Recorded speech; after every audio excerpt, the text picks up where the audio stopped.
pessoal, eu estou aqui com o Gui Rios, da Social Agency, eu sou Alessandro Lima, da eLife. Todos os anos a gente faz um planejamento para identificar as tendências top, né, que vão rolar no próximo ano.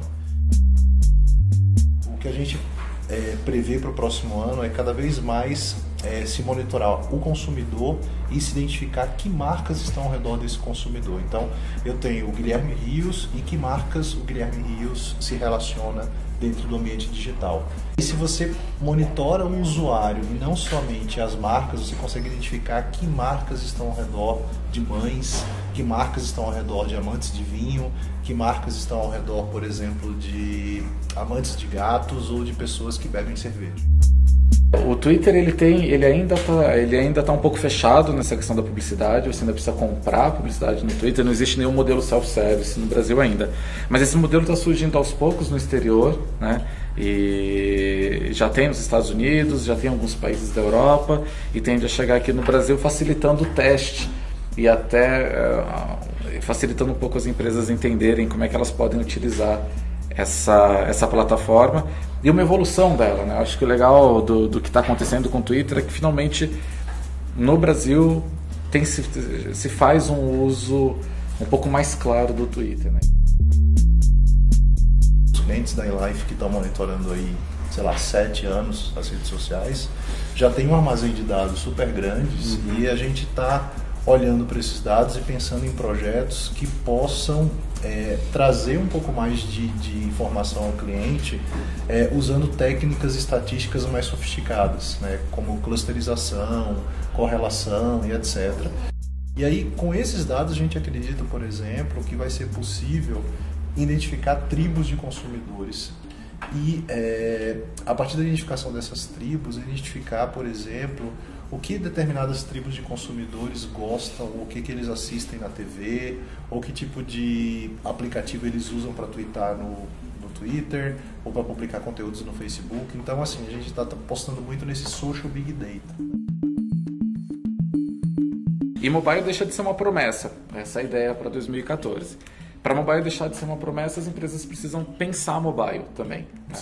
A gente entende que 2014 é o ano em que as empresas amadurecem, entendem o mobile como uma plataforma interessante, uma plataforma que gera resultados, e mobile deixa finalmente de ser uma promessa. Quando você dá um connect usando qualquer rede social, automaticamente, dependendo da permissão que é utilizada, a rede e você como, né, participante aí, empresa, você coleta dados desse consumidor. Então você coleta hábitos, estado civil e etc. Então, a partir dessa informação, você pode criar ofertas personalizadas para esse consumidor que eram impensáveis antes. As redes sociais, elas vão ser um espaço muito forte, talvez não para decidir a eleição, mas para formar opinião. Mas eu acho que o olhar em cima desses dados e ações nesses canais vão ser grandes decisores, né, no próximo ano.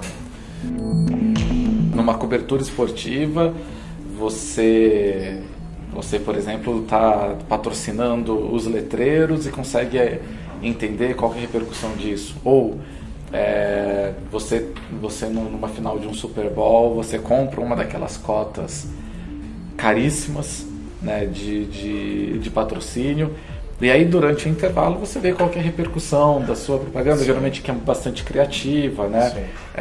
Além, é claro, de entender como que está a audiência dos programas em outros dispositivos. Então, quando as pessoas não estão mais na frente da TV naquele momento específico, vez ou outra, para você entender se aquele programa teve sucesso ou não, você vai ter que entender como é que foi a repercussão dele em outros ambientes, em outras telas. O formato da nota oficial, ele já está gasto, né? A gente sempre fala aqui que, por exemplo, não adianta você querer fazer cinema filmando teatro. Então, se você transporta a sua nota oficial para as redes sociais, você está fazendo cinema filmando teatro. Então, não é isso, né? A ideia é você transformar um pouco a gestão de crise numa gestão mais dinâmica. E aí, uma pesquisa interna, a gente percebe que cada vez menos pessoas assistem TV. Simples assim. E o YouTube já tem mais de 70 milhões de usuários únicos mensais. Isso é mais do que todas as TVs por assinatura juntas no Brasil. No momento em que o consumo de mídia não é mais linear, em que as pessoas estão consumindo mídia a qualquer momento, em qualquer tela, como é que a gente vai comunicar, né? Sim. E a ideia é que a gente vá um pouco além nesse ano que vem, né? E por isso a gente vê como tendência. A gente sabe, por exemplo, que o mercado mobile, né, como a gente falou aqui, ainda é um terreno inexplorado, né, dentro de social CRM. Então, quantos de nós, né, segundo vários dados de mercado, o WhatsApp é um dos aplicativos mais utilizados no Brasil. Pois é. E quase nenhuma marca, né, fez já alguma ação ou tem um canal de atendimento nesse canal. Então a gente vê isso muito como uma tendência no futuro. A gente acha que essa multiplicação de telas, ela gera um novo desafio e as novas formas de comunicar são uma tendência para 2014 também. Ok, pessoal, então eram essas ondas e tendências que a gente queria deixar para vocês. Feliz 2014, tá? Aproveitem o final do ano aí sem excessos. E aí, como a gente não tem, né, dono da verdade, né? Os comentários aqui embaixo vocês podem comentar também que outras tendências vocês acreditam para 2014. É bom que a gente também compartilhe e aí aprende um pouco com vocês, tá? É isso aí. Valeu, obrigado.